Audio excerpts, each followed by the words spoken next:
Welcome to the Brian Piergrossi podcast. That's me, Brian Piergrossi. Kevin Walton with us, back with us. He was with us before. It's the second time on the podcast. And I was listening to some of your stuff last night. It was an Instagram video actually, and it just kind of struck me again. Like, to me, I don't usually like come out with like an endorsement right off the bat here, but it's just so clear and coherent in like what you're sharing. And I just think that, you're just a really, really valuable, important voice right now. And also what you share too, I'm just really impressed how it sort of it's very like, it hits like spirituality, kind of self-realization, realizing who you really are, psychology, emotional intelligence, physicality, the body. So it's like this full teaching that I just think it's really amazing, and I'm just really happy to have you here. Thank you, brother. I appreciate that immensely, man. It means a lot. Thank you. You're welcome. So when people ask you, this has been a kind of a fun question to start these podcasts, because I feel like I have people that sort of live, unconventional lives to a certain degree. They're living creatively. They're living kind of as life artists. So when people ask you like, what do you do? Or, how do you answer that? How do you answer that question? It's at this point, it's usually a list. I do my best to compile it, right? And the way I like to group, at least this particular aspect, is transformation specialist, spiritual guide, activational speaker. That's that aspect. And then along with that, then I'll include actor, filmmaker, writer, and then I just kind of piece all that artist or you musician. I just throw it all in there. But it's because to me it's two different kind of groupings of my life, but all still serving the same purpose. And so when I express it, I usually honor both spaces. I don't know if I've really taken the time to see if I could sum it all up in a word or one labeling phrase, but I'll get there. Who knows? They'll come through at some point. Yeah, but you're doing you got multiple things happening, which is awesome. And you're recurring character on a show, right? Mm-hmm. Sisters on BET. Exactly. Yeah, Tyler Perry's show called Sisters on BET every Wednesday, and we're now in season 2 of that, and I'm a recurring character in there, which has been awesome. That's awesome. So you can check him out there, and you're doing some writing, and you have some ideas for your own films, or? Yeah, I actually wrote a few scripts years ago, and had a production company with a few friends of mine years ago, and because of certain experiences that we've created and went through, that company isn't active anymore. But during that time period, I wrote a few scripts and directed a project, acted in a few of the projects. So that's always still been in me, just like being a hip hop artist and writer and musician. That's always in me.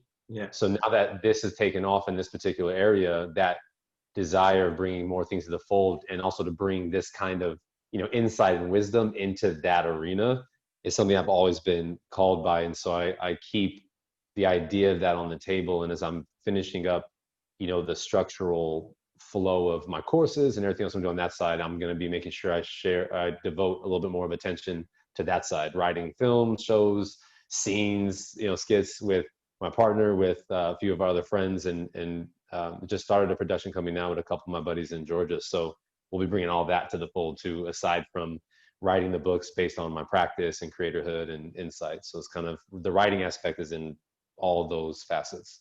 That's awesome. Yeah, and we forgot to mention what you just did, that you're a musical artist as well. That's actually when I first met you in person, 3DL in North Carolina. Yeah. I saw you up on stage rapping and doing some music, and yeah. That seems like a different lifetime. I know, right? It's amazing. We evolve constantly so much. Yeah.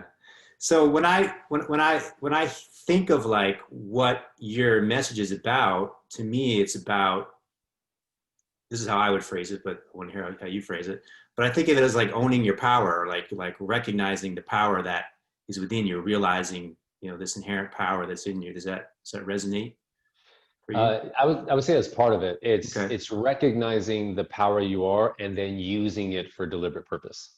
So to me, it's that aspect. It's not just the realization of it or the recognition of it. It's the encouragement of, now that you're aware of this, use it how it's always been designed to be used, in a more conscious and then synergistic way. Because the way I break down the practice is that it's It's really about like creatorhood as a spiritual practice or a spiritual path or a, you know, life path. I call it the art of living from truth, because the whole premise of it is that we remember what is always true about us, regardless of our narratives, and we truly honor the what life and consciousness, love, all it really cares about, which is living your fullest authentic expression. And that's always what I always talk about. Like how do you uncover where you are to then adjust or compound where you want to be. And the supreme purpose for everyone, for conscious, is to be your fullest authentic expression. And then what that looks like for every individual is different according to their own individual expression of source. So the premise really is, here's the truth about you, right? The power that you are, that is always at your disposal, that you are gifted, you know, the ability to use and do and be from that which created everything. And then here's how you can use it in a way that is the most optimal for you and all of life. And that's literally how I would encapsulate the practice, because then it breaks down to all the components of that. Sweet. And it's Yeah. it's an interesting thing. Power is an interesting thing because I've noticed over the years that word, people actually have a negative connotation about Mm-hmm. it, and they feel like it's like to have power or to be powerful is somehow not a good thing, or it's something.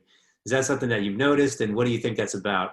Yeah, it's about the, you know, a lot of things as a species, we've based off of duality consciousness. So we look at the idea of things outside of ourselves in separate measure, and then not just separate, but opposed. So we think of the idea of these things from that premise, including masculine and feminine energy. We have this idea that the misalignments of them is how it's actually designed to be. And so I feel like that's the premise of what happens with power, where the connotation is power is, you know, people that have say over other people's lives, or dominate, or the most powerful, the ones that have the most stuff, or all that, all the things that are based on stuff outside of us. Yet in creatorhood, what I'm always teaching is that everything in creation, all of life, flows from the inside out. That means that no one has control over anyone.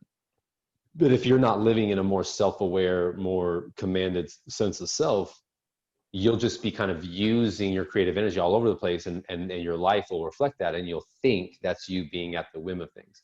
So what I share and guide people on with power is that all power is life force energy. That's it. It's the thing that is alive in everything, is animating everything. To me, that's how I define and associate and identify power. And then what happens is, if the more embodied you are of self, the more self-accepting you are, the clearer you are, the more life force energy you harness, you access, you use. That's being more powerful. Because then the more embodied, with more power, more life force energy, the more deliberate you can be about what you create, what you do with it. And it's different than when you don't feel powerful and you think the answer is getting it outside of yourself. That's where the idea of bullying comes from. That's where the idea of tyrants come from. It's when you don't actually feel the power in you and you think you got to do something about it. Because everyone who truly feels powerful don't feel that inclination to dominate others, because they're so in command of themselves. And then not only that, they'll encourage or guide or be an inspiration for others to step into more themselves. And that's the difference to me. When you think it's based on something outside of you, it will always end up having a connotation or judgment as being bad, negative, all those things. And in creator, I don't even speak in terms of like positive, negative, good or bad. It's all just either functioning in a misalignment or alignment, limitation or expansion. And anytime we think the answer is outside of ourselves, we end up perpetuating misalignment, you know, because we're literally living in contradiction of nature when we do that. Yeah, it seems like so much of what I see um, kind of in the mainstream media, or what people are doing or perpetuating, is like there's this idea that the first of all, power is scarce. There's only a certain amount of it, Right. and we have to kind of fight each other to get it. So there's this competition, and there's this kind of manipulation, and all these I mean, games would be the positive way. If it's like, sometimes it's not a game, it's just like warring and fighting and violence and emotional, psychological, physical. But anyway, there's this idea that, yeah, power is scarce, and the power is someone else has it and I don't have it.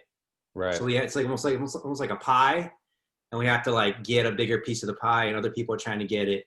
And it feels like Exactly. that's the narrative that you're inviting people to transcend and open up to something other than that. Exactly, because it's really the three core beliefs in duality consciousness, which duality consciousness isn't a real thing, it's just a belief. Mhm. But the three core beliefs in it are scarcity, separation, and opposition. So when we're functioning in that orientation, that's literally how we live our lives. You know what I mean? Um, where the positions of authority, right, is really what we're talking about when people think like the people who make decisions for larger groups of people, who have say over certain dynamics. It doesn't make them more or less powerful. Just like your boss at your job isn't more or less powerful than you, they just have a position and a role they're playing out, that in that role is responsibility for making choices for the company, for whatever. So same thing with heads of state, same thing with all this stuff. None of them are more powerful than anyone. Yet when we're in duality consciousness, we see positions of authority as power because we're already living from the idea of separation. And if we live from the idea of separation, we start to believe that that means somehow there's a little bit less to us depending on our position, or we define our significance by stuff outside of us. And for me, this whole practice is about how to identify where you're playing out duality consciousness, integrate that space, and step more into unity consciousness, where you realize no matter what your roles are, the significance, the impact, the effectiveness of being is always there for everyone. And then it just becomes, are you well aware of the role you're playing? And do you really step into more of your leadership in that space? And that's where people that have majority of money or positions can be doing whatever they want. But if you're in a room together, we can have a conversation about anything and know that we're like, the power is all dedicated to, am I feeling more embodied in the truth of myself or not? And then it's a whole different ball game, because then you start playing with the deliberateness of space, which is a whole nother aspect of the work that I talk about with this word I use called arenda. I just love the way that word sounds, but it really just means that it's the Iroquois use it as a term from duality consciousness, that whoever has there's like all this spiritual energy looking to dominate the space that each person carries, right? That's how the Iroquois used it. Like everyone has a spiritual force that's looking to dominate, but that's a duality mentality, right? Like opposition and scarcity. And when with the way I use it in unity consciousness is just simply the person that's the most deliberate in any one setting is the one that dictates how that setting goes. And the reason that happens is because they're far more aligned and attuned and focused with their creative energy than anyone else is in the space. And it doesn't mean they create the space for other people. It just means other people are creating from a space that's less deliberate, so they experience their life accordingly. And that's really what it looks, that's what's actually happening underneath what people think is power or dominance in the physical reality. It's just when someone's more deliberate, whether that's from a greater space of awareness or not, they're going to dictate the energy. If other people step in more deliberate, the energy will shift. And that's where someone walks in a room and the energy sucked out of the room and everyone's like, oh, but they're just not realizing where they're creating it from. Or someone comes in the room and it's all chaos and they're just peace and they're super deliberate and everything just settles. That's what Orenda is. And everyone has the capacity for that. Just not everyone actively lives or practices or makes priority to live that conscious of self in their everyday lives. And that's really what creatorhood is about as a practice, is getting people to be that present, that conscious, that aware, and that embodied, to where we're doing it collectively in a synergistic manner, Yeah. So it feels like it's like this deliberate, this being that deliberate. It feels like it's like like being really present. It requires being really present, but also having some conscious direction of Exactly. creative energy, of a creative Yep. direction, the Yep. combination of the 100%. two. And it seems like Exactly. that you don't normally hear those together. You say, oh, just be here, like that seems like that's like the start. That's like the foundation. It's really, it's essential. But then you have people that are really into kind of like motivational speakers type stuff, like rah rah, let's get there, let's get. But they're not present. But you're kind of bringing the two together. Exactly. Exactly. The relationship of all life is how I describe it. And that's exactly what it is. It's never, it's like, we're so used to saying this or that. Yeah, it's like, and it's all of it. If you're going to truly live in your most authentic embodiment of life, then you're going to recognize the relationship of all life. And that is being and letting the doing flow naturally from the being, because you're that present, you're that clear, you're that tapped in. And so then every step you take in action, you're just as present in every step in action. And so all the action just thrives with more energy and more alignment, and you don't feel drained because you're still present and tapped in, and you don't overwork yourself, because you're appreciating everything in the moment, and you're still taking action in the moment. And that relationship, that is the ideal. That's the alignment of truth and creatorhood and masculine and feminine energy. All of the relationship of life functions in that dynamic. And the more self-aware we become, the more we realize the truth of that. And to me, that's what I see happening in the world, where you're seeing more of us become more self-aware. But when we first do, we're still working on shifting the interpretation out of duality consciousness into unity consciousness, which is, oh, it's not this is good and that's bad. It's all of it is on the table for a purpose. And am I in alignment with it all, or misalignment with different portions? And how do I make that adjustment? And so where you see spiritual communities that would say things like, we're all one, and at the same time say, don't be bringing that negative shit to me, right? Like separation, you're witnessing, oh, so I'm becoming more self-aware of things that are here, yet I'm still pulsating in and out of duality consciousness. So the point is, I become self-aware to be that space of peace. And if someone shows up in any state, if I'm in unity consciousness and I'm in self-awareness enough, I can honor where they are without feeding the narrative. And not only that, if they're willing, guide them into a different space. And that's,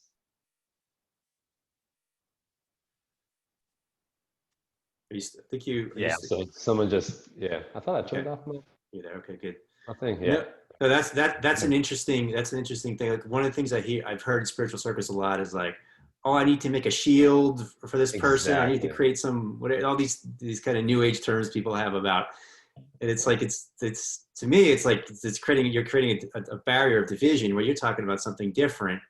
Maybe talk a little bit more about the difference between what you're offering and this kind of idea of like shielding off somebody, or who's viewed as negative. Exactly. It's still fear-based functioning with different language. It's like, no matter how poetic you get about it, you're either living in love or you're living in fear. You don't live in both at the same time. And when you start living from love, you realize, what love actually is. And the way I define love is that love is the acceptance of everything.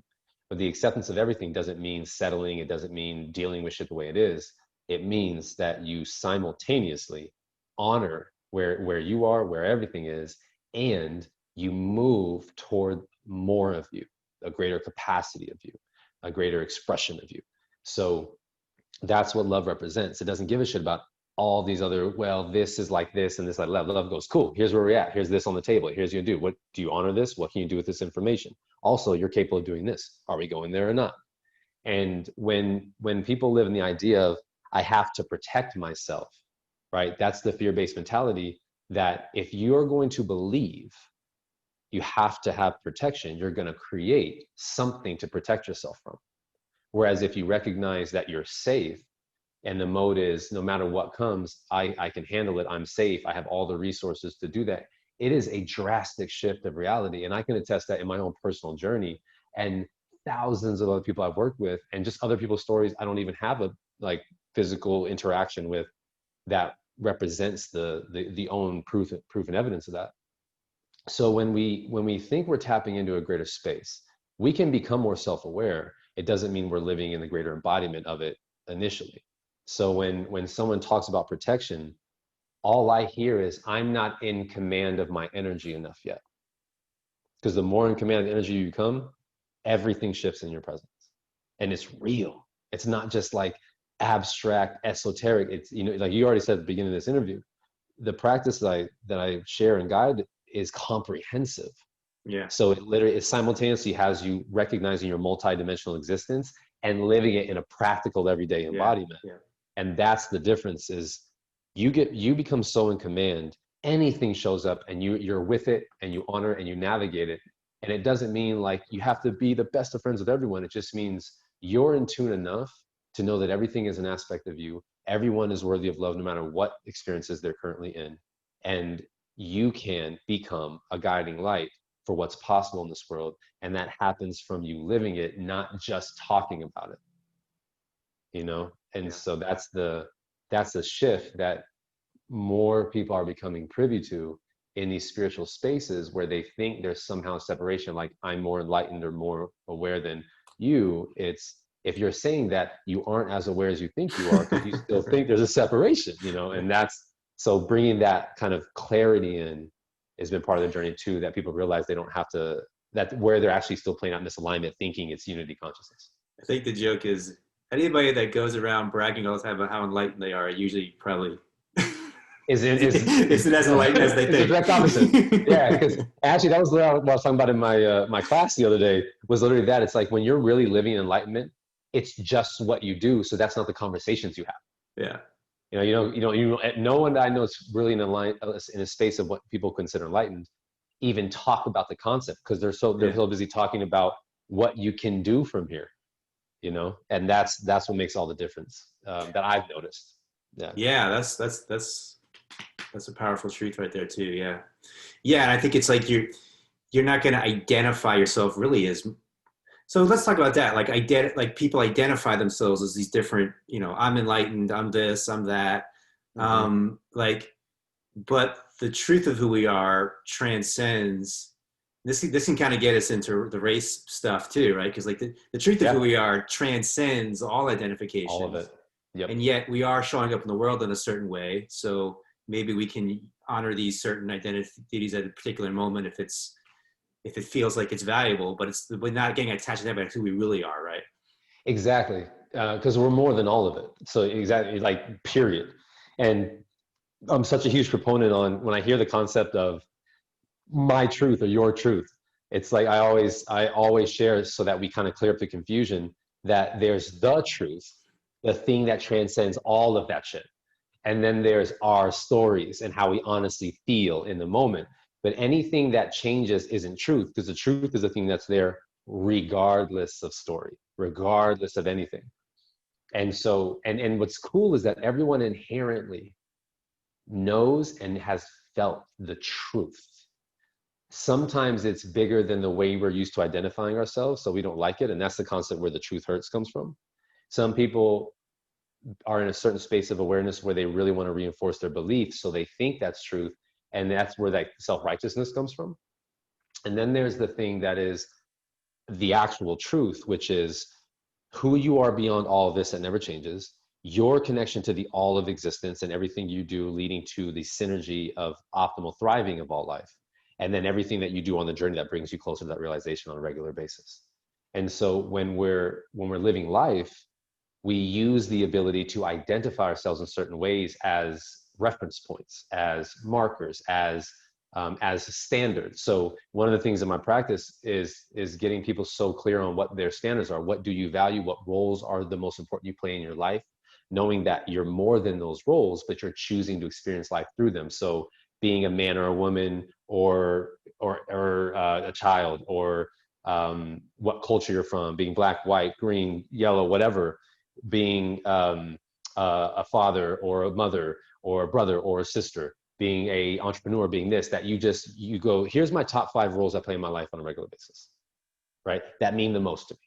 And what are my top 3 responsibilities in those areas? What are my top 3 core values and principles in areas, so that you know what you're consciously doing from those spaces. And that's where it becomes useful, because now you're actually playing the game. But if you weren't that conscious aware, you have all kinds of roles going on, and you're like, why am I all over the place in my life? And then you stop and look and go, wait, I don't even want to play those roles. Why am I doing that? And so then with that awareness, you shift that and you can choose others. So that's the context where identification matters. Yet knowing that you're more shifts the narrative that somehow being in one role or another makes you more important than, or more better than, or less better than another person. And when we get caught up in that game, that's where literally every misalignment and perpetuation of conflict comes from. So racism, classism, sexism, like national borders, and like all of these things stem from where we haven't felt significant within our own embodiment. And when you don't feel that way inside, the natural inclination is to find ways to validate yourself. And whether that's through business, or through sex, or through cultural celebration or through, and it's only a misalignment when you say it's because of this thing that I'm important or that I'm better or the whatever. When you realize the alignment of safety and significance is I'm safe and significant no matter what, no matter how much money I have, no matter what culture I'm in, I matter to this world, and I'm supported by the thing, created everything, and I have something to offer. And then we start seeing culture and identities and roles as a celebration of diversity within unity consciousness, not a reason to say why we're separate and reinforce the divide. And that's really what unity and oneness consciousness is. It's not everything being the same, it's everything in its diverse splendor of unlimited creative potential working together synergistically, because that's the way it's designed, you know. And that's, to me, the difference. So it's knowing we're more than all of it, and if you know you're more than all of it, you can then honor and accept everything you're feeling and doing, and become more specific and deliberate about what it is you choose to do. Powerful. Mm-hmm. So let's go into oppression. So if there's a group of people that have a history of oppression, and this has kind of been a big topic I've heard a lot, obviously, in the past few months. That's so for sure. So they're in that space, and they're growing up into that culture or that ethnic group, and they identify themselves there. Yep. Then how do we collectively, how do we shift out of that? So the most important thing above all else to start is to acknowledge it. It's like whenever you're doing shadow work or shifting any narrative in your life, you don't get to excuse yourself and ignore it and think that you can just achieve beyond it. And that's where you have people who don't like where they're at, and then they just strive to achieve, and then they get there and they feel empty. Yeah. You know? Yeah. And so when it comes to life, it's just like that. Like, Mm-hmm. we know the history of this country. Yeah. Like, we know. And even though our textbooks wanted to doctor it up and we wanted to talk about Christopher Columbus discovered America and all these things, it's like, first of all, there was another explorer that got to America way before he did, which is also why it was called America, because that was this person's last name. And so there's like all this stuff in history. And when cultures do that, and this even goes back before America, like just the idea of Rome, you know, and other cultures thinking, what makes most sense for me is that we conquer other lands to expand ourselves into more, because that means we are really significant. Right. And when we start to do that, you have to find ways to reinforce the narrative. So then we go, well, what gives us the right? Because underneath all that is, you know, we're really all in this together. But if you don't know how to deal with that, because you don't know how to deal with your own ideas of insignificance, you're like, no, if you're not Roman, you're beneath Rome.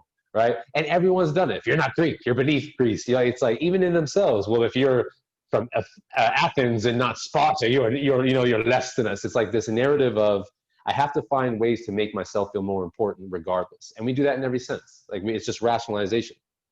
So when we have to start shifting it, when we're in a space, which especially with America is an extraordinary opportunity to do this, because there's so much culture here from so many places, that if we actually saw the importance of what we can build in this particular area of the world, it's a new frontier of what's possible when people from all kinds of places can grow. But if we're going to do it from an honest place, we'd have to acknowledge, like, it's not like get over what happened in the past, it's acknowledge what was done here. And so that we look at history and say, what things can we do differently that are more sustainable? What things do we do that worked? What things do we do that were awful that we have to shift? And can we also acknowledge that, so we know how to honor what people are feeling inside? You know, like Native Americans, women's, you know, Black culture in America. It's like there's so many things to acknowledge, just so we can have a conversation together without people being uncomfortable, wanting to avoid it. And so just like when we're doing shadow work, the first place you got to do is address the feeling. Like, there's no way around it. And then from there, it becomes a conversation of listening to where everyone is. Because I like to explore it from this angle a lot.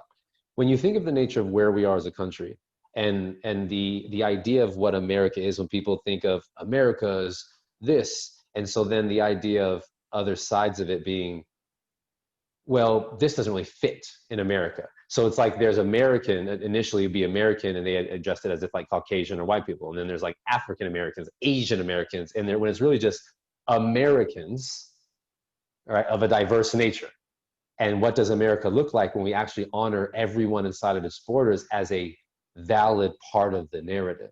But the journey of us getting even to this position where we can have conversations about it when more people are willing to dive in, even though it still brings up a lot of shit for people. When you think of it's not difficult to understand. If we're looking at finding significance within us and we're struggling to acknowledge that, then you think of a culture of people coming to another country, another land at the time, because it wasn't a country, it was just land, coming to another land at the time, and then wanting it for themselves, which means they had to do something about the population that was already here instead of being willing to explore with another population of what could be possible if we all come together. Their mentality was already, we have to take, and establish things for ourselves, because they came over from another place where that was the mentality. Yep.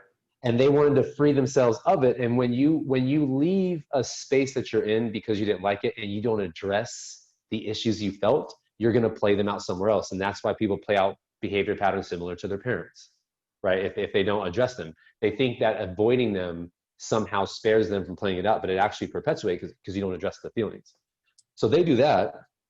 And now they're perpetuating narratives, but with a different idea of, well, we're different because, and then once business and other things starts coming in the mold, they're like, we have to figure out a way to X, Y, and Z. And then, right, the slave trade comes to boot. And now you have other people, right, being used. And in order for that to make sense, we have to define it a certain way. So what will we do then? Well, technically they're less than people because, they're, and then you have to start rationalizing that. Well, why would they be less? Well, it's because of the color of their skin, and, or because of this. And you'll see how, if you trace history, you can literally watch the pattern of life unfold from safety and significance. People that feel safe and significant within have a far different approach to life than people who don't. And you literally can trace all patterns of behavior from individuals, tribes, and nations based on that insight. And so now when slavery boots up here, it's being used for a purpose, and now it's valued in a certain context within a certain culture. And then when slavery is written to be over, now you have an entire population of humans on this land, where if you're telling a culture that the way that it lived no longer applies, but they base the idea themselves on it, they're still going to figure out a way to stay in the space they're in, because they're like, well, I'm not going to, if I already chose to define this person, this race, this color as less than me, my mindset isn't going to shift just because a document was written that said I have to acknowledge them as functional humans. And now we watch how that plays out in different ways. And over years, you're watching where it's like, there's no way around it. At some point, we're all going to recognize just how much we're all in this together. And when you see conflict in the world, you're witnessing the fight against the natural progression of life. And so in this day and age where there's clearly more opportunity for more people to thrive in countless ways, there's still the narrative of, I live in an oppressed place, this thing is still against me, this thing is, and it's either you'll live in that mentality and create that experience, or you'll say, I don't give a shit what's happened here, I'm going to become a guiding light of something more is possible. And every culture has that in them, so they start to create that. And now you have a world where there's still certain areas of racism and classism, and it's the same thing that applies with homosexuality and transgender and women even getting into a place where it's like they're also functional people, not just like the fact that even if you were a white woman, there was a time where you weren't allowed to vote. It's like so this has played out in so many different ways. It's still, everything's going to come to, it's okay. You don't have to define your glory, your greatness based on being better than other people.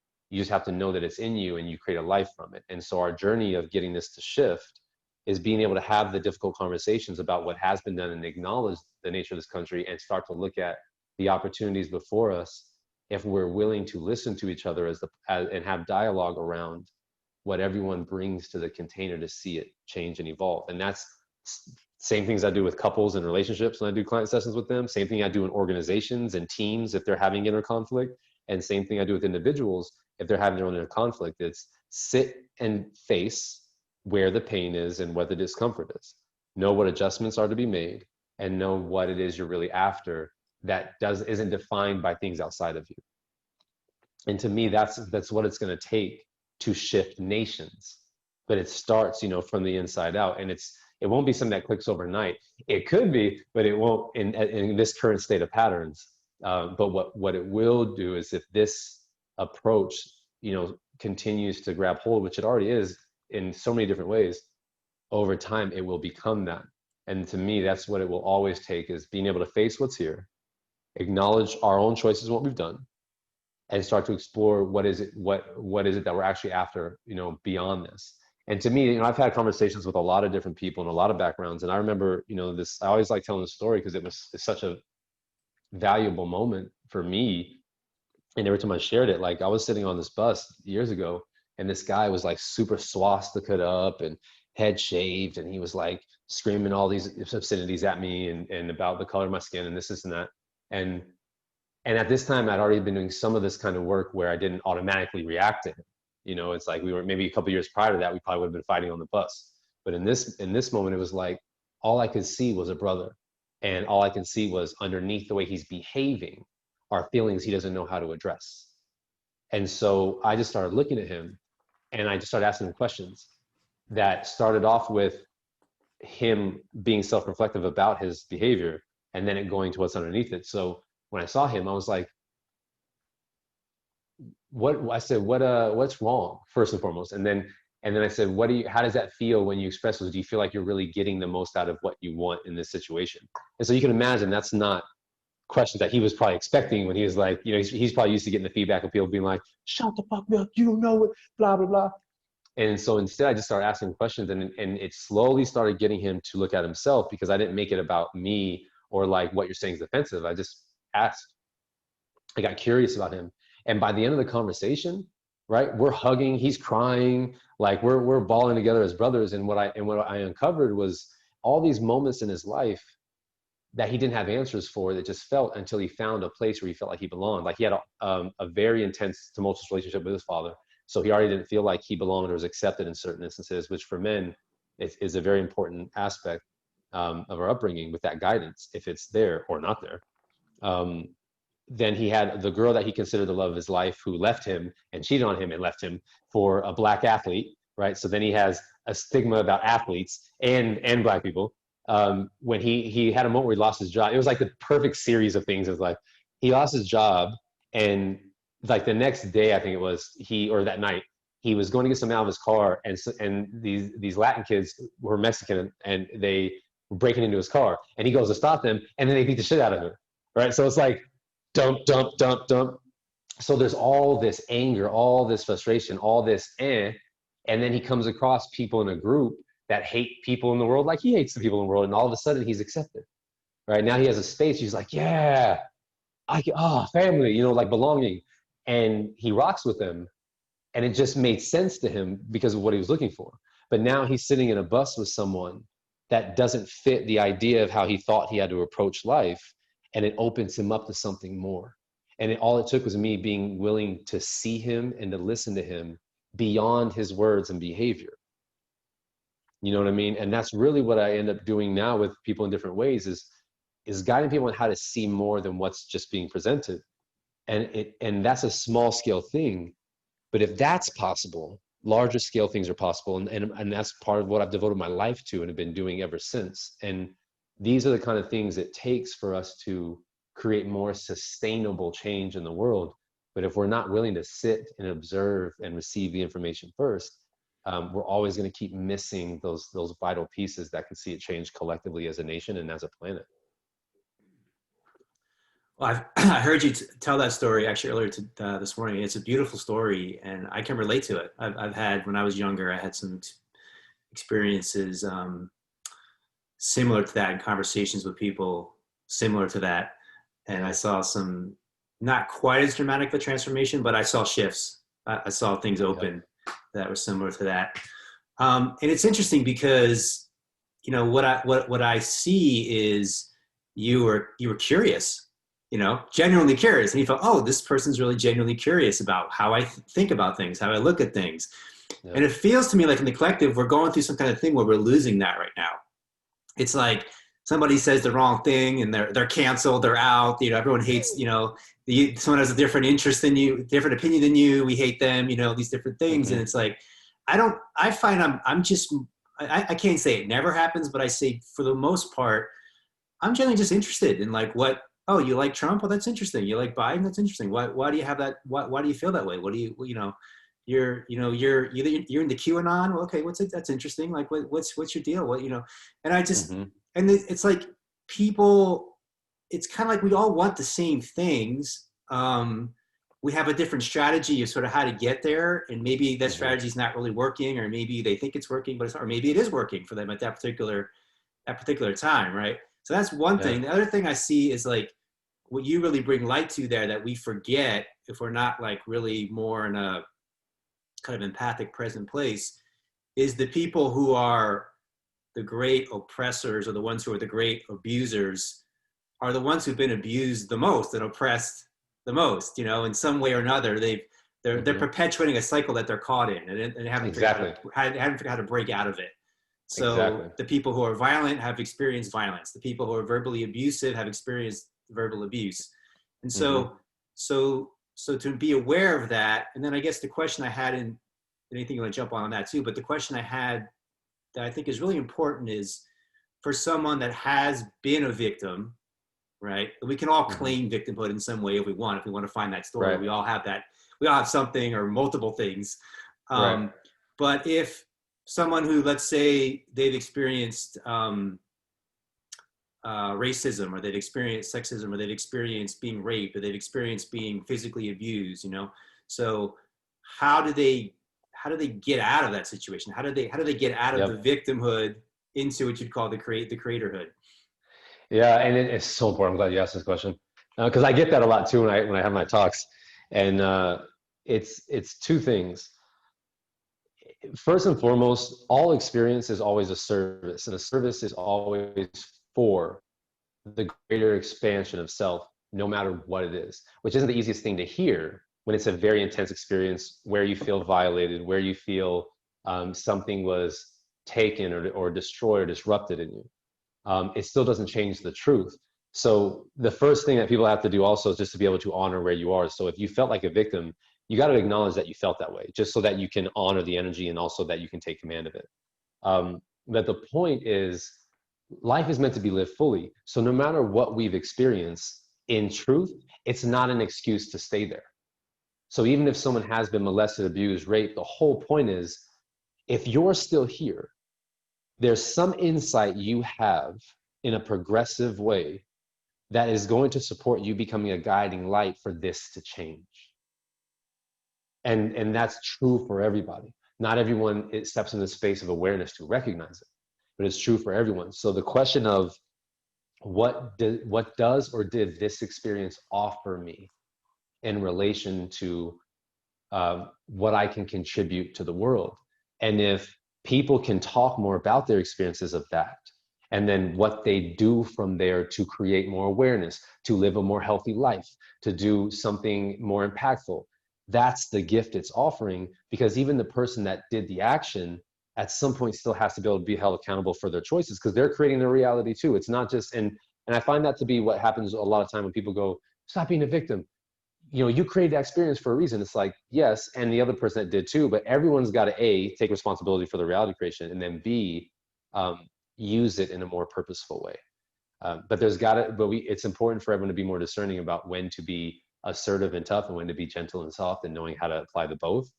And when people are playing out the victim narrative, the first place they must go is just honor that this is an experience I had, this is the way I felt about it, and I can honor that.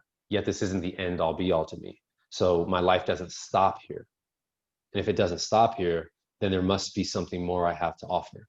If there is something more I have to offer, what does this experience provide to contribute or support to more of what I have to offer? Because in consciousness, we're going to bring to our awareness where the misalignments are one way or another. And if it takes wars to do that, it takes wars to do that. If it takes rape culture to do that, it takes rape culture to do that. If it takes racism and classism and sexism to do that, it will be that. The point is that when we see these things or experience these things, that we go, okay, here's the information of where we are and what we're doing. What must I do to support adjusting this, creating something different in a way that you don't shame this, right? Because it's not, that's not why it's there. It's not there to be shamed. It's there to be received, to get the information we're looking for, and then to use it, right, purposefully. So for anyone out there that's watching this, no matter what you've been through an experience, if you're watching this, you're here, there's something about it. Whether you, right now, you don't even have to believe me. You can tell me go fuck off, and then 10 years down the road, it's going to reveal itself for you anyway. Can you have the courage to sit in that uncomfortable feeling, acknowledge the feelings, and then ask yourself, what can I do with this information that I can thrive in my own right as an individual and contribute more to the all of the world and the universe?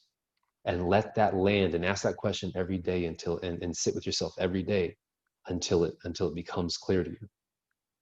You're going to realize why you created the experience and what it means for you. And then you'll no longer feel like a victim. You'll step into creatorhood, and you also won't judge yourself for having felt like a victim either. You know what I mean? And it doesn't excuse the other people, because everyone's still got to own their shit. But it does mean that you'll live in a greater authentic capacity for yourself, which is all this is about anyway. You know? Yeah. Forgiveness, right? Forgiveness. But what is forgive? Like, what does that mean to you, that word forgiveness? And what's the value of it? So to me, forgiveness is restoring divine order, and divine order is all things aligned and recognized as unified and the one. Mm-hmm. So whenever you say, I forgive this person for doing this thing, you're still playing out the victim narrative, you know, because you're still saying they did something to me. True forgiveness is the realization that you were never less to begin with. You were never affected by this person. You create an experience that revealed to you where your current limitations are. And forgiveness is restoring the awareness of that, to go, oh, I'm still more than this, right? And I have more to do. And so I you know, the idea of forgiveness, of making peace with certain things, is really just making peace with yourself, the way you felt, the way you saw these things, and your judgment towards the other person. Because just like you described a moment ago, no one does things just because. You know what I mean? Like, Yeah. people play out patterns to avoid or to embody things. And so when someone is hurt or feels hurt, is experienced abuse, different things, and they don't know how to address the energy, the natural inclination is going to be to pass that off somewhere else. And so it's not just like people come out in the world and go, cool, I'm still looking forward to abusing people, right? Like, no one comes through like that. So the ability to forgive is the ability to acknowledge whatever journey you've been on that brought you here to show up for me. I'm now going to recognize and honor where I thought that I was in such a state of powerlessness that you somehow were like more than me, more powerful than me, more whatever than me, rather than you were the thing reminding me there's something more for me to bring forward. And that, to me, is what actual forgiveness is. It's the realization that you're thinking that somehow you are less than your divine existence, or not connected to source, or not more than this moment, is restored into, oh wait, I've always been, and this is another experience offering the realization of that. And then it becomes a thing where even if someone's got to be held accountable, right? Even if that's them going to prison, even if that's them having their own experiences, you know, instead of people being like, karma's going to get you, everyone, what goes around comes around, motherfucker, you know, all that shit. It becomes, you know, whatever you're going through and you made that choice, if you don't address that, you're going to experience something even more tumultuous, because that's what you're creating. And so, and because when you get into unity consciousness, all you want is the world to thrive. It's like, I want you to know there's something more you have to offer this world, and whatever you have to address so that you don't keep doing that to other people, you address it. And if you figuring it out in prison and you never get out of prison because of your actions, then that's where the space of consciousness will shift for you. I saw this really interesting video where these parents of a boy who, like, he was in his 20s, I think, when he was killed. but the parents of this young man have developed a relationship with the woman that killed him. She's in prison. She's in death row. She's in prison for the rest of her life. But they chime in with her on a daily basis, check in on her. They had to work through their stuff to get to that place with her. But it's like a really interesting thing that now they're encouraging her to know that she can have more off her life, as opposed to just being like, she's an awful person for taking our son away kind of thing. And it's like, there's something to that when you realize, even in the most judgmental space of action, everyone still is still a part of the all, still has the light in them that can be brought forth. And when we acknowledge that everyone creates the reality, then you still have to acknowledge that something about that experience, even if it was someone's transition, was something they were exploring within their own consciousness. And that's a far different capacity of awareness, but doesn't change the truth of it. And to me, that's what forgiveness offers, is the realization that even when we think something's offered, someone's a victim to anything, there's still a purpose as to why that's what they're experiencing, for something to contribute to the all. And that's what forgiveness represents, in my opinion, and what I teach in creatorhood. Do you feel it's a just universe? No, and I don't think, and I don't think it's even about that either. Yeah, like, it's like, it's not, because anything in physical reality is automatically a contradiction of truth, because we're more than form. So this universe has nothing to do with justice or fairness at all. And that's not even the purpose of the game. You know what I mean? Like, the game itself, I call it the game of limitation. The game itself is playing out the idea of contradiction to restore truth. So it's never about fairness or justice. It's always about awareness and choice. That's how I always describe it, is, with this awareness, what will you do? With this awareness, what will you do? Someone's getting treated unfairly. Okay, with this awareness, what do you do? But this isn't a universe where it's like, if someone transitions and a parent now sees the transition of their child, that person going to jail doesn't bring their child back, right? But that's not the point. The point is, with this experience now in our awareness, what do we collectively do? If someone goes and shoots up a school, if a war starts, if someone creates amazing technology, if somebody creates a movement of greater human unified experience, with this awareness, what do we do? That's all this game is about. And so it's not a just universe or fair universe, and nor is that the point of it in the first place.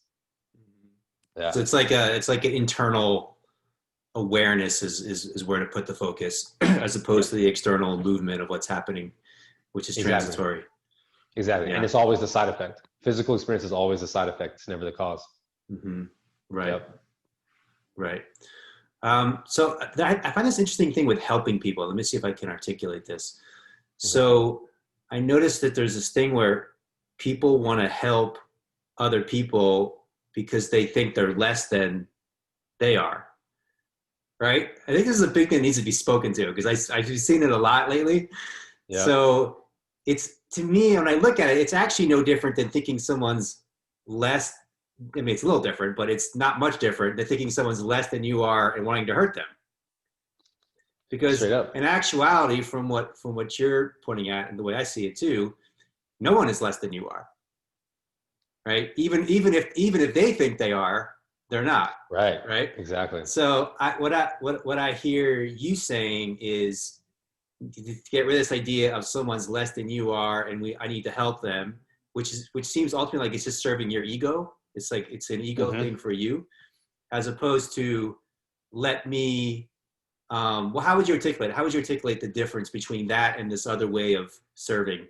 So I would say I like it in terms of the idea of contributing or supporting, right? So selflessness and selfishness are both misalignments. You know, like if you say I have to sacrifice everything for right. because sacrifice isn't even a thing that happens in love, and it's a fear-based scarcity mentality. Then people are mad at you later. Exactly. That's funny. Legit. So in that space, it's like the way I talk about, I'm so glad you brought this up. Because even when we have to help people, it's like you're really just supporting people's processes. Because they still have to be the ones to make the choice. And all healing is self-healing until you get to the point where you realize it's not about healing. It's just about remembering and living in more embodiment. So when people go, I have to help these people because they're suffering, it's like it's your judgment that they're suffering. Yeah. If you want to support their journey, you can. That's also the difference between the idea of feeding someone and teaching them how to feed themselves, Right. And also, right? do they even want your help? I mean, that's another Exactly. thing that gets bypassed. Exactly. Right. Because some people are like, I'm cool. Like we're straight. Like I don't know what to tell Yeah. you. You know, it's like, Because there can be this kind of like power over kind of thing that happens, not the power you're talking about, but the kind of control thing yeah, where it's like, I'm going to help you, you know? yeah. And that was actually a huge colonizer mentality, right? It's like, That's exactly the yeah, missionary thing. You see it, and you see it kind exactly. of playing out in ways today too. Exactly. Exactly. And so this idea that we have a better idea and have to help people perpetuates misalignment. And so it's really about there's only two ways that really make sense in terms of unity and sustainability. First is you show people how to do things by being the guidance of embodiment. Yeah. But you doing that isn't you forcing on them. You're just showing them here's a possibility of what you can do. Of which if people are genuinely interested, they'll go, huh, tell me about that. And you'll go, oh, cool. If you want to share, here, as opposed to being like, guys, let me tell you how this works. And you like, like we force it, force it, force it. It's like, you don't have to do that. Yeah, if it's really aligned and truthful, you don't have to do that. Whenever it's fear-based and says like, if you don't do this, you already know it's out of alignment. So there's that aspect. And then there's the check-in, like, hey, I've been doing these things. I have all this abundance of resources and opportunities. I would like to be able to share this with different people and groups. The only aligned way to do that would be you go in and go, guys, are you interested in having this stuff? Right. Right. And then they get to go yes or no, because even if they say yes, but they don't aren't being honest, they're not going to use it anyway. Or if they say no and they really want it, but they don't know how to speak up, that's going to start becoming revealed. Either way, you don't have to force it on. It's like everything will show you where it's at. And so when it comes to helping people, I always tell people it's just about offering support and guidance.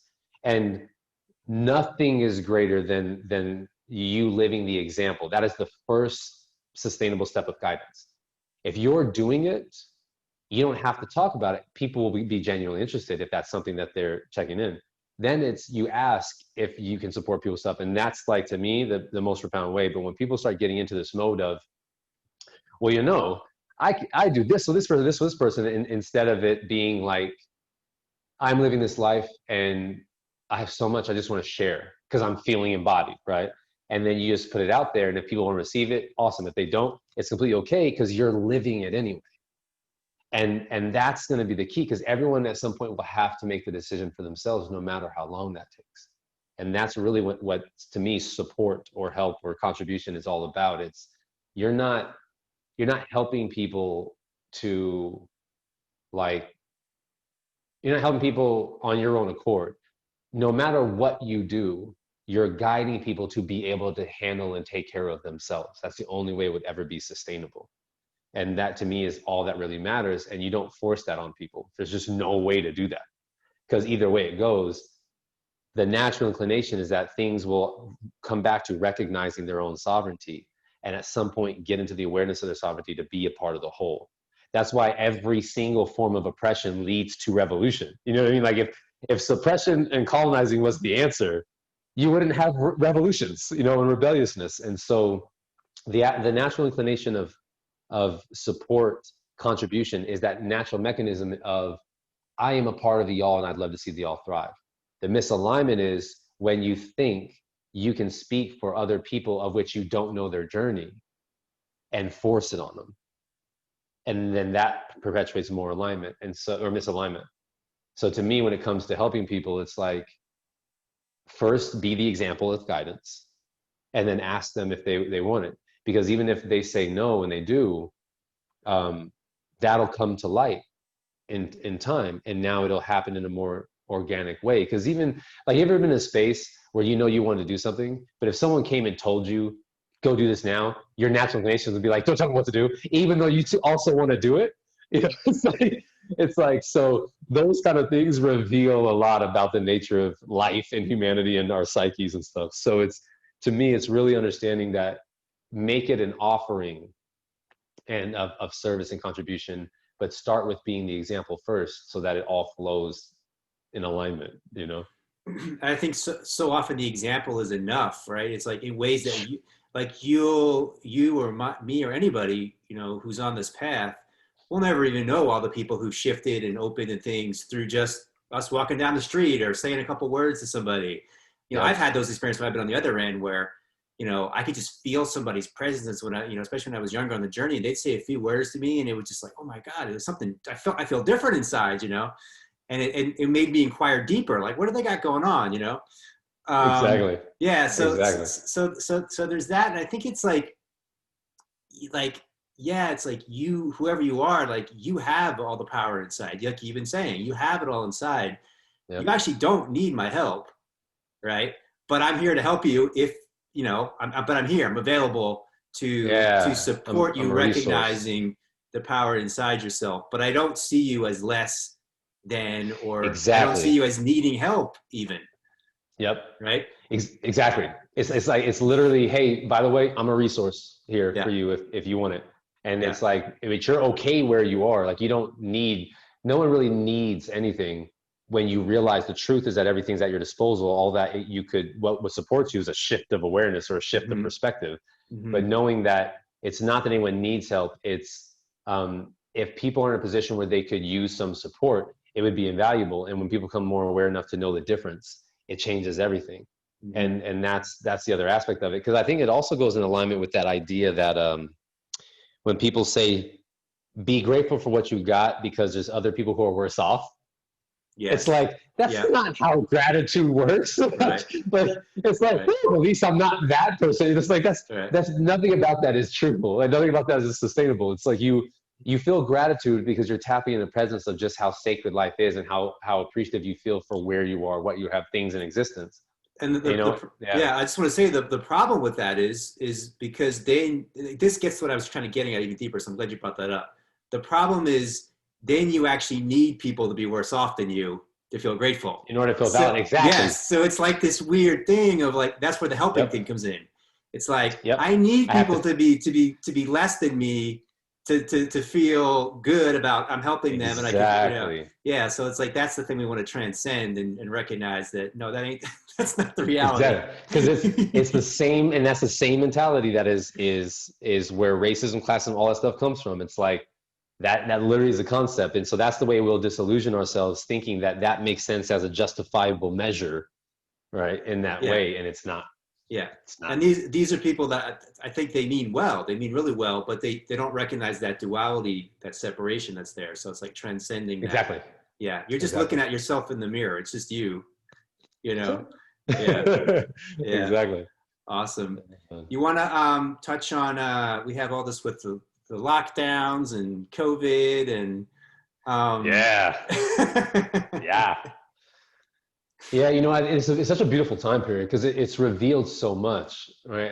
Both on the surface in our awareness and the underlying space. When it first happened with different quarantines, you started noticing that places that were heavily polluted started clearing up. Animals started showing up in places they weren't before. Water started clearing up in certain areas. And so there was an indication of being more considerate about what we're doing. That was one thing brought to the awareness. Then you have people being in their spaces where they don't have their usual outlets of escape, and now everyone's got to start dealing with their feelings and their shit, and facing things. And then you have where that perpetuates and plays out. And then you also have everyone's perspective being brought to awareness about what it means to be healthy, um, what this all represents, and people's creativity about, well, it's the government doing this, and the system doing this, or this group doing this, and you start seeing everyone's ways they'll still play out, passing shit outside of themselves. Because when people would ask me about it, I would tell them it doesn't matter. Like, regardless of the conspiracy theories, it doesn't matter whether shit's man-made or organic. Doesn't matter whether it's this group or that group. The response is going to be the same, and that is, with this information, where do I continue to step into a greater standard of myself, a greater healthy embodiment of myself, in a way that has me supporting the unity of all life greater. To me, that's what this collective narrative is about. Was all of a sudden the world was focused in one direction. You know what I mean? It was like, oh shit, yeah. now we realize just how together we actually are in this. And then when that hit, it only went as far as people could accept themselves. Because then it became, well, yes, but what's happening is based on this group or this group. And then all of a sudden the little divisive escape started coming in.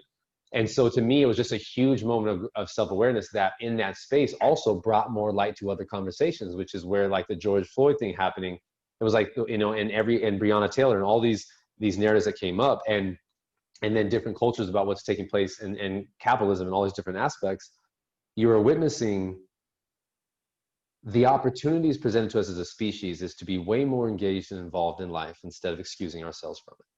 To take an honest look at the patterns we play out in our everyday lives and what we can do with it and where to adjust, making human connection far more of a valuable standard in our lives than not. Being able to face our fears and misalignments rather than run from them. Now, whether people decided to actually put that to use or not isn't the question. The question is, or is the exploration. The exploration is, are you recognizing the offering that's there, no matter how long it takes for you to put it to practice? And to me, that's what the whole COVID thing was about. It's like the awareness that there's something more to life than we often thought there was. And we have the opportunity to do something different. And change and evolution and transcendence isn't about everything being sunshine and rainbows. It's about being able to face what we've been doing, what we feel, and make different choices. And I feel like everyone who's been in that space, when this narrative kicked in, thrived during this time period. Like everyone I know that had that, like they genuinely, like my life exploded in different ways with this. And then we would support others who were asking for it in other ways in this. And when you're used to life being a certain way, disruptions like these feels like, right, a threat or it's awful. And then that's when you have people saying, oh, this was a terrible year. Can we just hit the reset button? And there's other people like, this year's bringing so much to our awareness. It's time to thrive forward. And I think it really brought people to an awareness of, where am I actually in this game right now? And to me, that's literally what it offered. It was like a massive collective gut check of where are we in ourselves and what do I do with that? And I think it was this was such a valuable year, and the humor of existence and synchronicity of this year being a greater collective awareness representing 2020, clear vision, all the little cute things we can do with it. But I feel like it was such an invaluable insight to everything. And then depending on where you are in your space of awareness, you were able to recognize that, or you just saw it as another thing to complain and judge life on, you know? Yeah. How do you like deal with there's this kind of climate of fear, you know, it's a compound things, and this kind of ties into the election stuff too. There's a lot of fear around that. People are freaking out. There's the virus, the coronavirus, and, you know, obviously getting infected and what could happen. And and I heard you talk a little bit about, you may have used different terminology, but basically like holistic health and holistic consciousness, and how we think and how we feel affects our health, our physical health, you know, and vice versa. So we have this whole integrated system. So I guess my concern collectively, and I know these are all just things we're moving through as part of the journey, but For sure. when you get into this kind of fear, perpetual anxiety, worry, look, this might happen, that might happen, you're actually making yourself sick, you know, and then you're cutting yourself off from human contact and connection and people that could, you know, be loving sources of support. And so it's been kind of sad for me to like see a lot of that happening in the culture. And I'd love, maybe you can put some positive spin on that for me, or whatever's genuine that wants to come through. Yeah, I think it's a beautiful expression that you offered, and actually had a conversation with my son's mother about that, where she was describing how a couple of friends who are super healthy, eat healthy, work out every day, were doing all those kind of things, and yet some of them still experience sickness.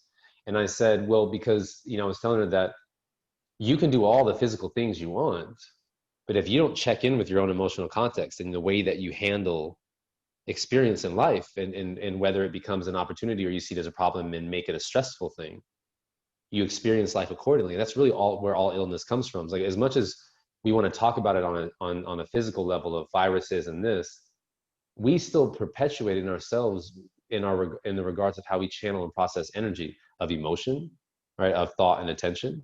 And to me, that was one invaluable piece of it, is the awareness of that, The second is it really brings to light the importance of personal responsibility.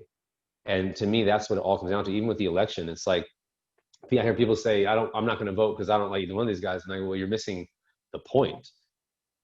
The reason why we're in this position with these two options as an election is because of our neglect of being involved in the game of channeling our energy in different ways. And because it's not just vote and then don't do anything. It's vote so that you're channeling your attention, creative energy into a pot in what you want it to be, and then live and get engaged in being a part of the change, the evolution every day of your life. So when I have conversations with people that are wrapped up in the fear of it all, the first conversation I have with them to explore is, so with this awareness, what are you doing for yourself day in and day out? Where does your personal responsibility start? Do you just stay with those feelings, this is how it is, and then you just live life in fear and anxiousness? Or do you go, well, here's what I'll start doing today to ensure that I'm healthier and thriving and more capable of handling wherever life may go with this? And then we get into how they be even more in command with creatorhood and deliberateness. It's just the easiest part of personal responsibility.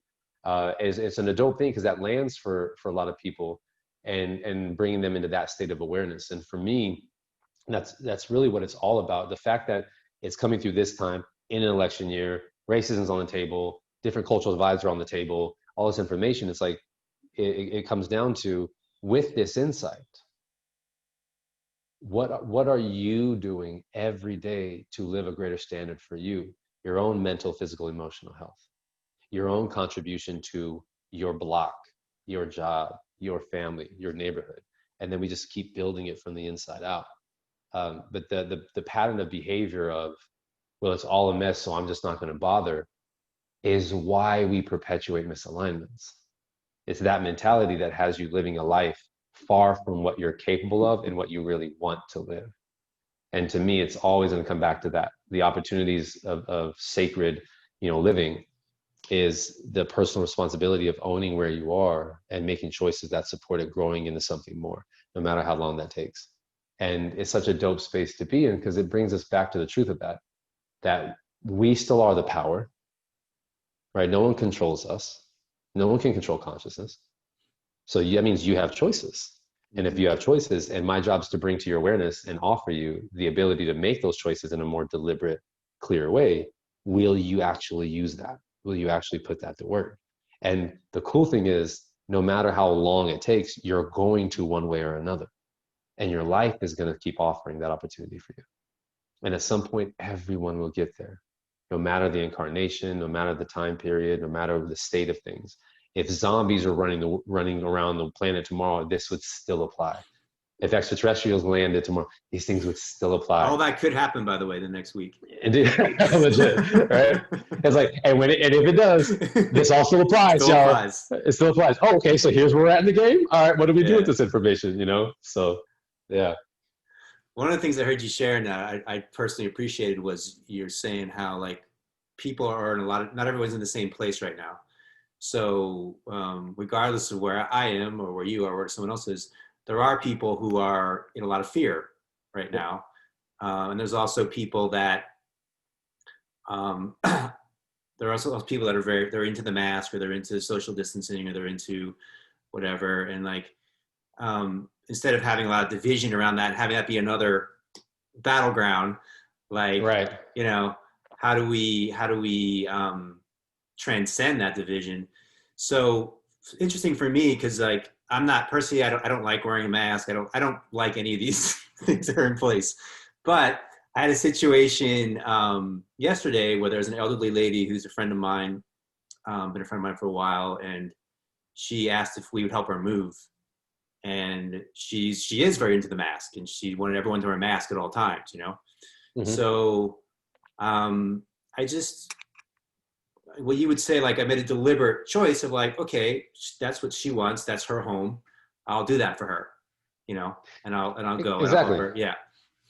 Yeah. It's like you're honoring the decisions you're making. It's like, if you don't like the idea of mask and the county that you're in is asking you to do it when you go into stores, go live in the forest, right? Like you're a part of the game. Which is an option. And I do know people that are in the forest. Yeah, exactly. Right? Me too. And I like to visit in the forest. Yeah. So I'm all with it, right? It's like, just be clear about what game you're in and whether you want to be there. Yeah. And because it doesn't make or break anything. Like I don't wear masks out and about outside in the streets.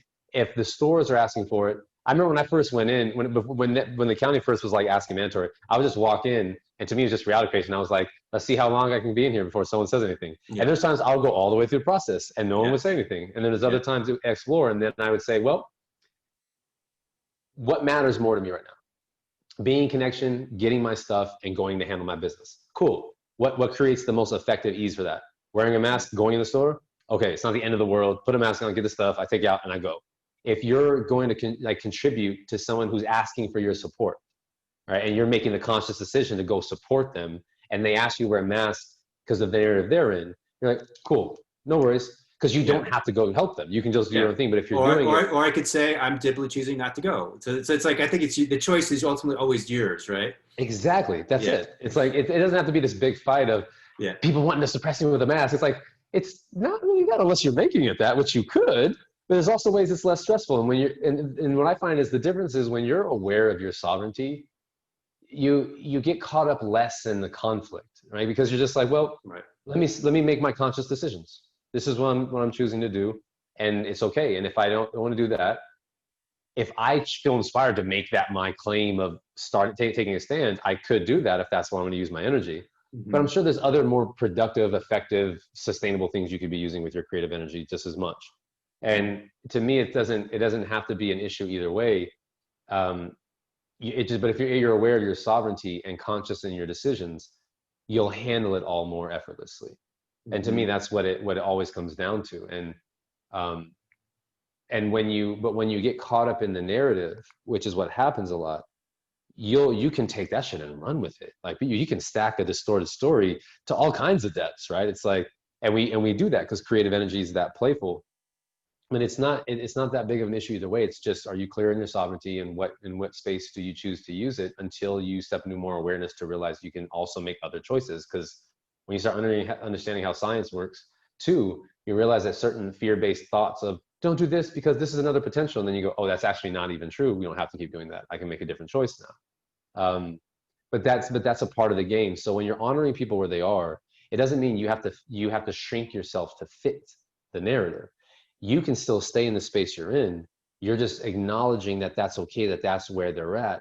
And if them being in that space and you being in this space aren't conducive, then you just make a different choice that it doesn't rock, and know that there's consequences to choices, and so that you're saying, well, if I'm going to make this decision, I feel in alignment with it.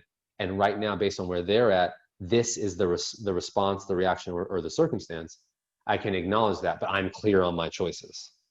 And that's to me the biggest difference, because it's okay that everyone's in different spaces and where they're at. Like, you don't have to judge them for it. But as long as you're clear on what you're doing, then you won't judge them for it. Yeah.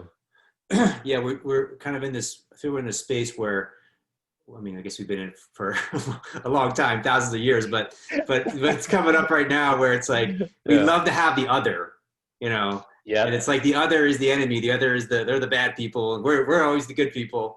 I guess sometimes people can also make themselves bad if they have a low self-worth or low self-esteem or something. But generally, there's like this other, and this and we're righteous and they're wrong, and exactly. Being able to just, I think, honor the differences. One thing, and also that I really like that just being interested and curious, like, because like having more dialogue of like, why you don't like wearing a mask? Do you like wearing a mask? Oh, that's interesting. Why? What is that for you? But I think a lot of our conversation right now is through social media. People are just triggered. It's almost like they're already triggered, and they see something you posted or whoever, and they're just like, but it's not really even about what it's about, really. Yeah, exactly. Exactly. Because and I don't even call it a trigger. And in practice, I always say that things are revelations. Because when we think it's a trigger, it's like we think that the outside is making us feel certain things. Because we're not as present to realize we're choosing to feel that way based on where we're at within ourselves. Yeah. So it's like they'll see something, and it'll reveal where there's things they haven't addressed, and then they'll go, if they don't know how to grab that, then they'll make it about the outside thing. But then that's also part of the game. It's like what you just described. When we're living in duality consciousness, we have to make up things to feel more of something, right? Good people versus bad people. I'm a good person because I do X, Y, and Z. Yeah. It's like that's not even a real thing. A good, bad person. There's just people making choices, and you're either living in aligned space or you're living in misalignment. But you're all making your way to greater self-awareness. You know what's interesting about that, Kevin? It's like the same thing as before. It's like if I'm identifying myself as a good person, then by definition there has to be bad people that I'm not like them. Exactly. Yeah, it's really interesting how that works. I'm telling you. And when you get past all the identities, one of the things I talk a lot about in the practice is transparency and how that's a natural thing. Like vulnerability, intimacy, transparency, these are all natural things. But when people aren't used to that, they think the act of doing that is radical. So when you hear things like radical vulnerability, radical transparency, it's like, that's actually just vulnerability and just transparency. There's nothing radical about it. But we've been playing out these misalignments for so long. So when we're looking for ways to say, this is why I'm a good person, right? We're overlooking all the ways we feel insecure, different stuff to address. And that's really all it's about. It's knowing how to acknowledge all of you and then explore life in that curiosity, that wonderment of, man, what else can we do? What is this offering me? Why do you feel that way and behave that way? And because you're more self-aware, you won't go, what does that mean about me if I do it so easy? And that's what we do. We keep making, there has to be some them to pass off our shit until we get present enough to own it. And the transparency idea is that the willingness to see and be seen is like, I'm on this journey, you're on this journey. We're all revealing more of ourselves and we all have something to contribute to the all. And when everyone gets more into that space, everyone ends up realizing, holy shit, no matter what your religious or spiritual belief is, no matter what cultural language you speak, there are spaces in life where we all relate to each other. And the more that we get to that capacity of self, the more we all keep coming back to unity consciousness, where it's like, oh, your emotions and feelings are the same. Yet I may play it out in this way. I may speak of it like this. Yet if we sit down and had an honest conversation, we'd both be able to talk about ways that we felt afraid, ways that we felt angry, ways we felt like we were on, ways we felt like we weren't enough. And that's the shit that has us going, wow, you know, when I move all the bullshit out of the way, we all can have conversations about everything. And that curiosity that we're asking for is the key to that, because it brings you into that state of presence where you become more open to receiving the information that's on the table to know where to explore more of yourself. And that's why when you brought the curiosity, it's like, exactly, because that makes all the difference. You know, when you talk about vulnerability and transparency, do you find it's like, because I find a lot of people, they hear that and they're like, okay, now I'm going to be like, yeah, you're being a jerk and you made me angry. And so it's like, what's the deeper level? That's exactly. Somebody said that. It's like when people think that they're being authentic, they're not, because they'll often think that, well, I'm just being honest. I'm telling you, you make me feel this way. I'm just telling you the truth. Right, just telling you the truth. And I go, that's not actually the truth. Like anyone who's in an argument isn't actually telling the truth. No one tells the truth in an argument, right? You're literally playing out the game because you want to feel more powerful, want to win, want to prove a point. When you uncover all of that, it becomes, here's what I feel, here's what I'd like to experience, here's what I'm realizing, or here's what I'm seeing in this situation. That's the only authentic expression that can be had, is when you speak to how you feel, what you see, what you want. None of that has to do with the other person. Yeah. Ever. Yeah. And so when we say things like, you're making me, that may be your honest experience in this moment because of the awareness you're in, but that's not the most authentic version of you. Because when you're already looking to pass stuff off, you're not being like in touch with yourself. You're not sitting listening to what's really going on. And so when I talk about vulnerability, the way I define vulnerability is your open, honest expression of self. For you to be that clear in your heart space means you'd have to be present enough to listen to what you're actually feeling, not thinking someone outside of you has to do something to improve how you feel. You have to be able to understand why you are feeling what you're feeling and what you're feeling and what you'd like to experience instead. And that's not something someone else can tell you. That's not something outside of you. And so that, to me, when you get past the surface level of what people think vulnerability and authenticity and honesty is, you start dealing with the truth of things. That's where I'm always encouraging people to go. is when you're in full authentic mode of ownership of self, and then how you'd like to see the all function together. And so to me, that's what authentic communication is about. It's here's how I feel right now. Here's where I'm realizing what I've been doing. Here's what I'm perceiving with you. And here's where I'd love for this to go. How do you feel about all that information? And then people go, well, I've been feeling this, and that, and here's how I feel. What do we do with this information? Now we're having an actual authentic conversation where it's synergistically inclined. Anything that has the us against them, this is how it has to be for me to feel this, is never the most authentic conversation ever.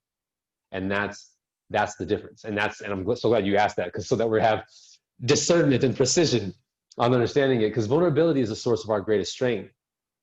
Based on the more self-accepting we are, the more vulnerable we're willing to be. The more vulnerable we're willing to be, the more we own ourselves, the more in command we are, and the more authentic we are in our expression. The more authentic we are, the more clarity that's on the table to make more sound choices. And that's, to me, it's not the idea of being exposed for people to take advantage. If you feel that way, that just tells me you aren't as aware of self, accepting of self, to be more in command of yourself. You think vulnerability then is a weakness, because your idea of vulnerability is if people knew these things that you know that you don't like, they'll use it against you. But that's not what vulnerability is. Vulnerability is, I accept myself enough to be more open-hearted in my life.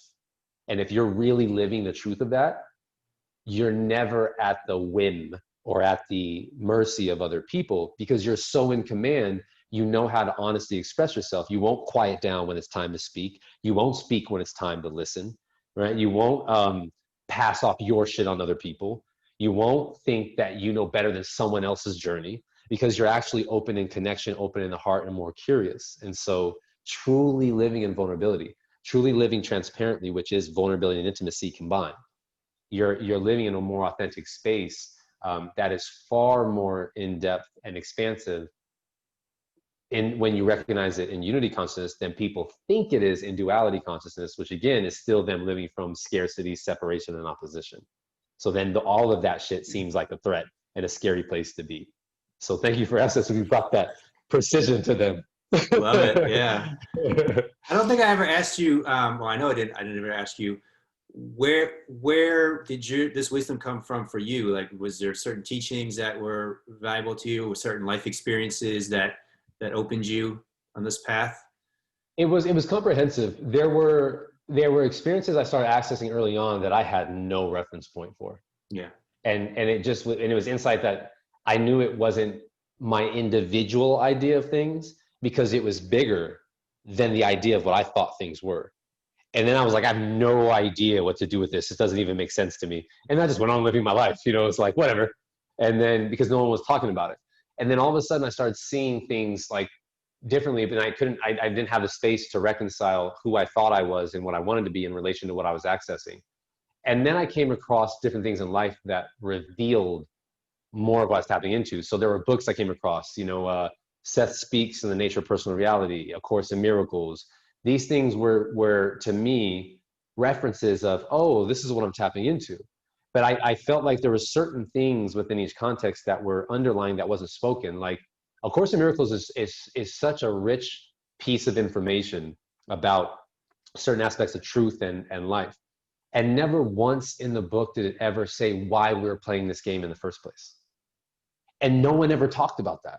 And I always found that odd, because everyone kept living with this idea that we have to escape where we're from. But that doesn't make sense if you start looking from truth, to think that we would be thrust in or choose to be in something that we'd have to escape from. There's a reason why we're doing this. And for me, the insight I was tapping into was revealing the comprehensiveness of that. And so then I would keep coming across other people in my life that would offer another piece of information, and not them realizing it, just because of them being who they were or stuff they would do, that I was always looking at everything from a receptive place. And so for me, it wasn't one form of teaching. It wasn't one person. It was information I was accessing that I just call source wisdom, that in time I grew in the awareness of realizing what it was offering, and what to do with it. And then along the way, I received resources of support for reference points of insight from books, guidance from other people who teach. Like when I first learned shadow work from this woman named Julia George, who I love dearly. I haven't talked to her in a while now that I think about it. But then there was pieces of information I received from her, and I would see some of her misalignments, and it was like, and I would reveal more to it. And so that, and that's what was happening in every respect. And so for me, it really was this personalized journey of discovering access, receiving the support, but even that not being the end all be all, just being a piece to the greater puzzle, which is also, I feel like, why the practice is so comprehensive. Is it came from a clear place that wasn't me forcing it, because I didn't know what the fuck this was at first, and then but it was the willingness of me to listen to it and put it to use, and then receiving insight from other people along the way that helped me mold or supported me molding more of this insight in a way that was more practical and structured and conducive. And that, to me, that's kind of, I guess, the way I would kind of encapsulate the journey in certain respects. Mm-hmm.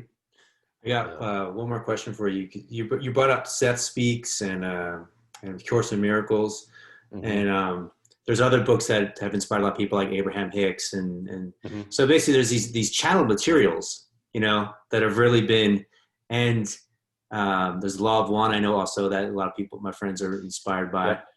Yep. So what is your take on channel materials? Like, what do you think? What's going on there? What's happening? What is that? I feel like, well, I think channeling is really when you're tapping into a certain space within consciousness where different incarnations and expressions of wisdom live. But you can channel wisdom from an aligned place as much as you can channel from a misaligned place. Like, you can channel beings in other lives that are like living in pure turmoil, you know, or you can channel, That's you know, a it's great like, point. it's not just the end all be all. I am channeling the greatness of life. Channeling is channeling. You can tap into any aspect of existence. And so it's really dope though, because it shows you just how connected the all of life is, and that you can access it on call if you're willing to develop the muscles to do it. And the one thing for me is always discernment, is when you receive the information, check in with how you feel in receiving it to know where you are, to know if it aligns, and also be very wary of contradictions. If anything makes exceptions or adjusts itself, if anything is contradictory, there's misalignments and interpretations from limiting spaces that you have to be aware of. Because otherwise if you take it all at face value, that's literally how religions were built, right? There's like, here's some truthful information. Yeah, but I have this idea of how it ought to be. And it's like, but that's in contradiction. It's like, fine, we'll make it work. And, you know, and we end up playing that stuff out. And for me, in my practice, it's similar. Like, to me, all this insight that I share and what I developed created was it was channeled information of insights coming through that I put to use. And then I was able to have a gauge through referencing these other materials that were also channeling stuff. Because a lot of the things that I talk about, I would just write down, and it was language I used without me ever hearing it from something else. Yeah.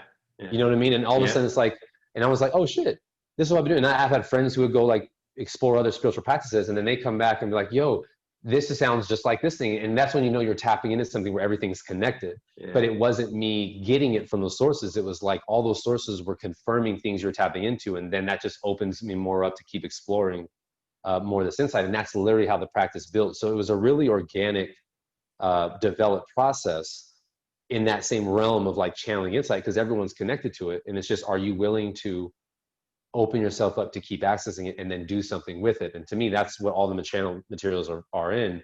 And the ones that I found always land the most are the ones that have the least amount of contradictions, and really hold firm into universal knowledge, meaning like no matter what the narrative is, no matter what's going on in the world, it still applies. And that's truth, you know, to me, is like the thing that's most universal that will always be.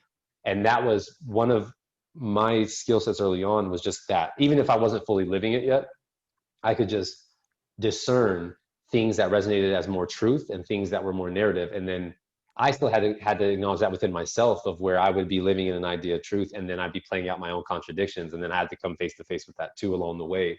And that kind of supported me molding the practice of creatorhood and receiving the wisdom from different forms of guidance and friendships and mentors that became that, even if that wasn't the conscious thing, you know, like and one person that still stands in my mind forever for that was my defensive coordinator when I played football at University of New Mexico. His name is Bronco Mendenhall. And he was the kind of, he became a head coach, right? Yeah, at BYU. Yeah. Yeah. So he, like, when I met him, I'm watching this dude, and he was the kind of person that he carried himself of, you're going to get the most out of yourself in life, and we're going to do this thing, right? And he was a Mormon, but he was probably at the time one of the most spiritual human beings I'd ever met. Like, he just understood that there was something more. And he'd even have you look at football differently. We'd be watching game film, and he'd be talking about like tendencies of like someone's mindset and consciousness. And it was just like, you just saw everything differently. And whenever you were around him, when he would look at you, there would be this natural inclination in you to want to live a greater standard in life. And I was like, what the fuck is that? Yeah. And like, I was like, and how do I live in more, like you were talking about before, when you just have someone? And Yeah. so it's like, You it feel was like, something in that somebody. was right. And And it was like he's not that preaching to thing you. He's not trying to at convert you all. anything. You're interested in him. Exactly. Yeah. And that was like something that stood out to me and stayed with me.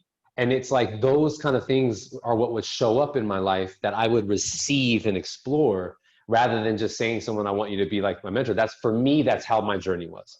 It wasn't Mhm. like just following one practice or anything. It was like I literally developed this practice while I was living it, based on accessing the insight and then using the world around me as reference points and other channels as reference points, because they would end up showing up in a synchronistic way where I would see language match and go, oh shit, we're doing this, and it's like, and it kept building from there, because it just got more information it came in such large amounts. There was like, there's no way I can just sit on this for myself. And that's what led me to even starting to share and teach and Mhm. guide and all of that stuff.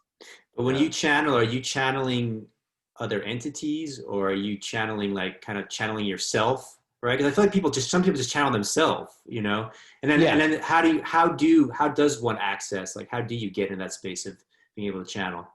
I find there's a couple of different kind of connective points, one of the primary tools in the practice of creatorhood is heart consciousness, which is where you step into that awareness while being fully connected to your experiences and the events.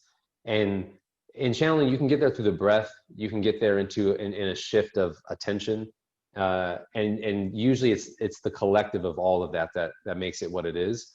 Um, and I agree with you. There's some people just channeling greater wisdom from a more expanded awareness version of themselves. And really, that's even when you're channeling from other beings. In order for that channel to be there to connect, there has to be some sort of connectivity within the all of that consciousness beyond just the individual. And for me, this wisdom, like, I was never big on, say, like ascended masters or key figures. For me, it was always about this source of wisdom.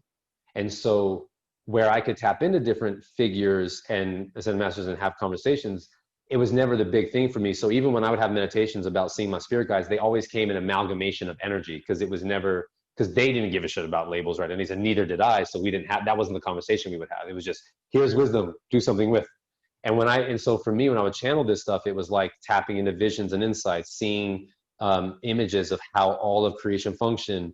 I would start writing and shit would just start pouring out. And then I think there's only like 3 times in my life where I actually channeled vocally in certain spaces.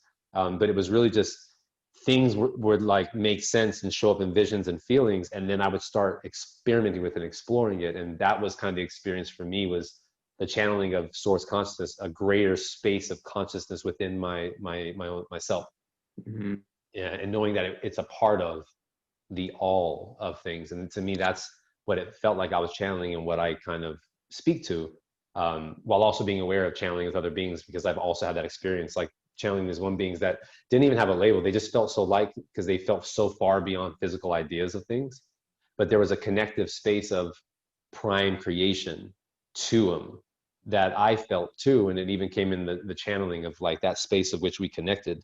And so to me, that's more of the space that is usually my focus when it comes to channeling, or when I explore it from other people, that it's still that connected space of source within consciousness. And you can identify that as other beings and it be that connected space, or just the space we're all connected to, which is like some people call the Akashic records, or some people, Right. it's like really just the infinite wisdom of all of creation lives inside of us and we all have access to it. And either you take the time to get centered enough and tap into it, or you create experiences that reveal it to you in some form or another. So you access a place of, like, deep stillness Mm-hmm. inside, and then is there a sense of, like, I'm going to do this thing now, or is it just sort of an organic, it just sort of It's an organic happens? thing. Okay. Yeah, like I just sit and access it. and the information just comes in. Mm-hmm. And it's like, and if I, depending on what degree I want to go in the access, will depend on if it becomes a conversation channel or if it's just information revealing itself constantly. Because there's other times too when I'm speaking and teaching and someone asks a question, and in their question a space opens up of the clarity, and that shit just comes through, and it's like no matter what the question is, there's an answer, and that opened up a lot of space of wisdom for me too. Yeah, I feel that in you. There's a few people I feel it in, and you're one of the people I feel it. Where like, you know, you can call it different things, but it's like, yeah, he's like in the zone, or he's bringing something through right now. You know, and it's exactly. just like, it's just like it is literally like a channel for something to come through. Like the body and the vehicle is a channel. Yeah, it's beautiful. Exactly. Yeah.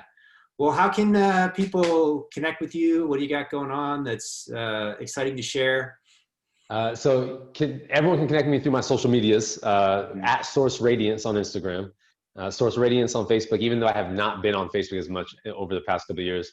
So I've been using a lot more through Instagram and also through Mighty Networks with the Light Beings and the Light Beings Instagram at the Light Beings, and then at Source Radiance.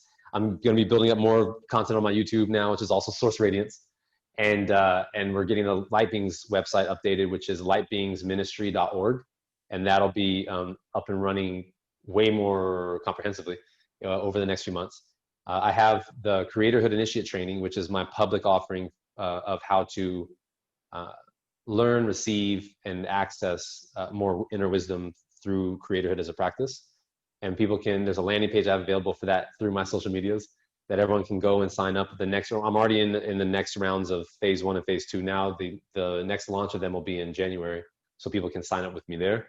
And those are the spaces where I'm accessible right now in terms of the public formats. So the social medias and the links that will be available for the courses if they want to dive more into creatorhood, for sure. It's been a real joy. It's always a joy to connect with you, man, and hear everything you have to share and get these conversations with you. And just, you know, I think that space of curiosity, right? Going in that space of curiosity together and just seeing what kind of wisdom comes through and what gets channeled through. So deep appreciation, and look forward to more. Man, me too, brother. Always an honor, man. Always. I love connecting and diving in these spaces with you. Very, very grateful.